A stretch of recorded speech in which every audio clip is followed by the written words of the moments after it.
Assalamualaikum warahmatullahi wabarakatuh. Bagaimana kabarnya Ananda Saleh-Saleha? Semoga Ananda selalu dalam keadaan sehat walafiat ya.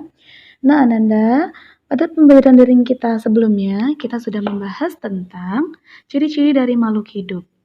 Nah, pada pembahasan kali ini, pada subtema 2 yaitu mata pelajaran bahasa Indonesia, kita akan membahas tentang pertumbuhan dan perkembangan manusia. Nah, sebelum kita masuk kepada materi, sebaiknya kita baca basmalah terlebih dahulu.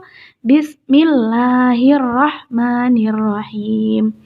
Nah, Ananda, adapun tujuan dari pembelajaran kita kali ini yaitu Ananda dapat mengetahui faktor-faktor apa saja yang mempengaruhi pertumbuhan dan perkembangan pada manusia. Nah, ciri-ciri dari makhluk hidup itu salah satunya adalah tumbuh. Jadi, kita semua mengalami pertumbuhan dan juga perkembangan. Nah, sekarang kita masuk kepada materi pembelajaran ya Ananda. Selamat menyaksikan video pembelajaran dari Ustazah. Ananda, pada materi yang pertama kita akan membahas tentang pengertian pertumbuhan.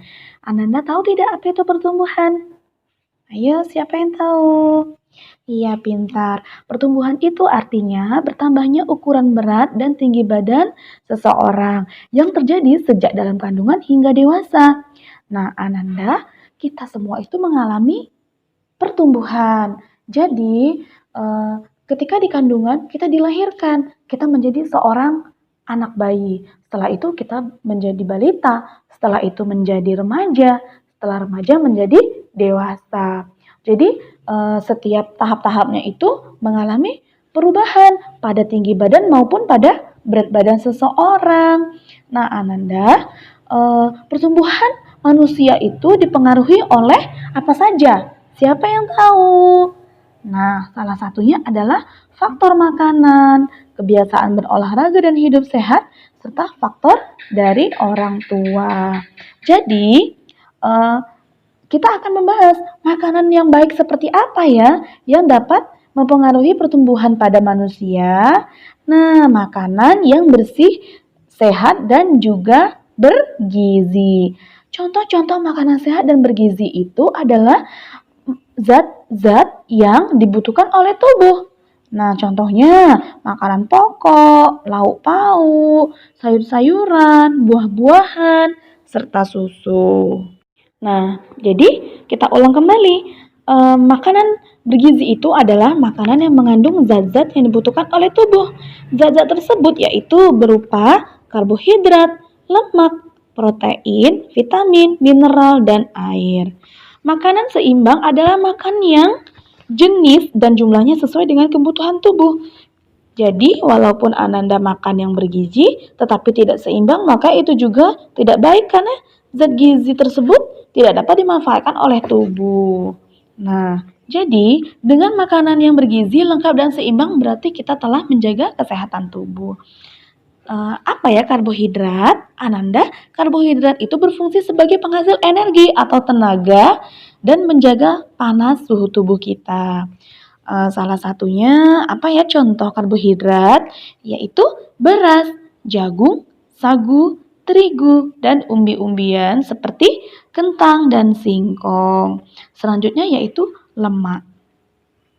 Lemak bagi tubuh juga memiliki peran yang penting bagi tubuh. Fungsi lemak antara lain yaitu menjaga suhu tubuh, pelarut vitamin, vitamin A, D, E, dan K, pelindung organ-organ tubuh yang penting seperti jantung, hati, ginjal, dan paru-paru, serta sebagai sumber energi cadangan.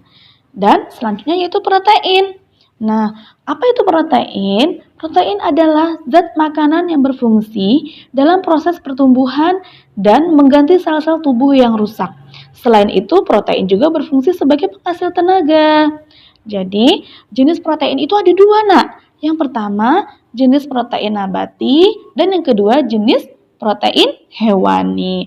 Apa itu protein nabati? Protein nabati adalah protein yang berasal dari tumbuhan. Sedangkan protein hewani adalah protein yang berasal dari hewan. Contoh sumber protein adalah kacang-kacangan dan telur. Selanjutnya, mineral. Mineral berfungsi sebagai zat pembangun dan pengatur kesehatan tubuh. Mineral terdapat dalam berbagai bahan makanan. Apa ya fungsinya? Yaitu zat besi diperlukan dalam pembentukan sel-sel darah merah.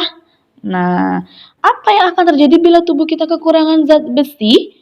Kekurangan zat besi mengakibatkan darah berkurang. Nah, maka kalau kekurangan darah pada manusia disebut dengan anemia. Zat besi itu banyak tergandung pada daging, hati, kedelai, dan sayur-sayuran seperti bayam, daun ubi jala, daun kelor, dan kangkung. Yang kedua yaitu bagian dari mineral yodium. Yodium banyak terdapat pada garam dapur dan ikan laut. Yodium berguna untuk memperlancar tugas kelenjar gondok. Kekurangan yodium mengakibatkan pembengkakan pada kelenjar gondok atau bisa disebut dengan penyakit gondok. Yang ketiga, zat kapur atau kalsium. Zat kapur diperlukan untuk pembentukan tulang dan gigi. Selain itu, kalsium juga diperlukan dalam proses pembekuan darah saat terjadi luka. Kalsium banyak terdapat pada daging ayam, ikan kakap, ikan tawes, telur, bayam, melinjo, kedelai, dan kacang merah. Yang keempat, fosfor. Nah, fosfor itu sama halnya dengan kalsium. Fosfor diperlukan dalam pembentukan tulang dan gigi. Kekurangan fosfor mengakibatkan pertumbuhan terganggu. Fosfor banyak terkandung pada udang, ikan, bandeng, daging ayam, daging sapi, jagung, kacang merah, sayuran, dan susu. Yang terakhir, vitamin. Nah, Ananda tahu vitamin itu diperlukan untuk pertumbuhan dan pemeliharaan kesehatan tubuh. Vitamin tidak menghasilkan tenaga dan tidak membangun jaringan tubuh. Tetapi vitamin berperan pada semua proses kimia dalam tubuh. Seseorang yang kekurangan vitamin akan mudah terserang penyakit karena seseorang yang kekurangan penyakit itu disebut dengan avitaminosis, sedangkan kelebihan vitamin disebut dengan hipervitaminosis. Nah, Ananda, faktor selanjutnya selain makanan yang sehat dan bergizi, yaitu faktor olahraga. Apa saja ya olahraga yang dapat mempengaruhi pertumbuhan manusia? Banyak, Ananda, misalnya seperti berenang, kemudian apalagi selain berenang? Lari, misalnya olahraga melompat, dan lain-lainnya. Nah, jadi olahraga yang teratur itu dapat mempengaruhi pertumbuhan manusia. Selanjutnya, selain olahraga yaitu istirahat. Salah satu contoh istirahat adalah tidur. Nah, tidur itu kebutuhan setiap makhluk hidup. Tidur merupakan istirahat yang paling baik. Pada saat tidur, otot dan pikiran juga istirahat. Dengan tidur yang cukup, tubuh akan merasa segar dan bugar kembali. Namun, jika kurang tidur, maka tubuh akan terasa lemah, lesu, mengantuk, kurang bersemangat, dan mudah terserang penyakit. Menurut aturan kesehatan, kebutuhan tidur anak-anak adalah 8-10 jam dalam sehari. Untuk orang dewasa, kebutuhan tidur adalah 6-8 jam dalam sehari. Manusia membutuhkan istirahat untuk memulihkan kondisi tubuhnya agar bisa melanjutkan aktivitas berikutnya. Selain itu, tidur merupakan kelemahan kita karena manusia masih membutuhkan istirahat. Lain halnya dengan Allah yang tidak butuh tidur dan lainnya karena Allah Maha Perkasa dan juga Maha Mengawasi. Dengan tidur yang cukup, membuat Ananda bisa bangun lebih pagi. Dengan demikian, kita bisa membiasakan sholat tahajud di malam hari. Nah, jangan lupa ya Ananda, kalau istirahatnya cukup, laksanakan juga sholat tahajudnya pada malam hari. Nah, Ananda, untuk penugasannya, coba Ananda sebutkan adab-adab atau aturan yang harus dilakukan sebelum kita tidur.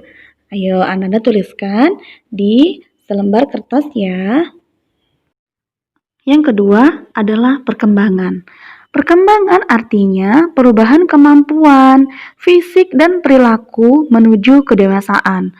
Contoh perkembangan manusia yaitu, pada waktu kita bayi, kita hanya digendong oleh orang tua kita. Namun seiring perkembangan fisik, anak-anak dapat bergerak, berjalan, dapat merangkak, dan lain-lainnya. Contoh lainnya yaitu saat anak-anak masih bayi, anak-anak tidak bisa makan dan minum sendiri. Namun saat sudah dewasa, anak-anak mampu makan sendiri tanpa bantuan orang lain. Hal tersebut berarti kemampuan kita berkembang seiring bertambahnya usia. Nah, untuk penugasan selanjutnya, silakan Ananda tuliskan apa itu pengertian pertumbuhan dan apa itu pengertian perkembangan. Ingat ya, pertumbuhan dengan perkembangan itu berbeda pengertiannya. Nah, selanjutnya Ananda tuliskan.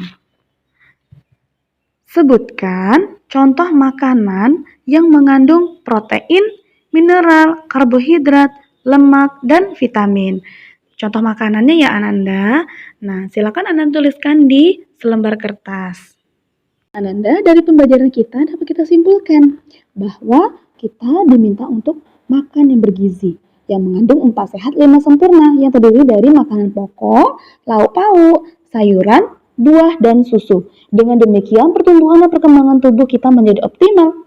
Hindarilah makan makanan cepat saji, karena makanan cepat saji tidak memenuhi syarat 4 sehat 5 sempurna. Nah, ajaran Islam juga mengatur bagaimana cara makan yang baik. Apabila kita makan dengan mengikuti ajaran Islam, maka makan kita pun bernilai ibadah. Seperti dalam hadis riwayat Muslim, yang artinya, janganlah sekali-kali salah seorang di antara kalian minum sambil berdiri. Apabila dia lupa, maka hendaknya dia muntahkan. Selanjutnya, kita harus atur waktu tidur kita agar badan kita tetap segar. Jangan lupa adab tidur dilaksanakan dengan baik. Seperti dalam Quran Surat Al-Baqarah ayat 255. Allah berfirman yang artinya, Allah, tidak ada Tuhan yang berhak disembah melainkan Dia, yang hidup kekal lagi terus-menerus pengurus makhluknya, tidak mengantuk dan tidak tidur. Quran Surat Al-Baqarah ayat 255. Seluruh makhluk Allah perlu tidur untuk mengendurkan otot-otot tubuh, memulihkan kesegaran tubuh, dan memulihkan kesegaran jasmaninya. Biasakanlah tidur secara teratur. Jika sudah waktunya istirahat, maka segeralah tidur. Nah, demikian itu Ananda, materi pembelajaran daring dari Taza. Semoga bermanfaat ya Ananda. Silakan Ananda kerjakan latihan yang terdapat dalam video tersebut. Nah, sebelum kita akhiri pembelajaran kita, ada beberapa hal yang harus Taza ingatkan kepada Ananda. Ingat di rumah tetap harus sholat tepat waktu, perbanyak tilawah, dan juga harus rajin murojaah dan patuh kepada ayah dan bunda. Kita akhiri pembelajaran kita dengan membaca hamdalah, alhamdulillahirabbil alamin. Kita bertemu pada pembelajaran daring berikutnya. Taza akhiri. Wassalamualaikum warahmatullahi wabarakatuh.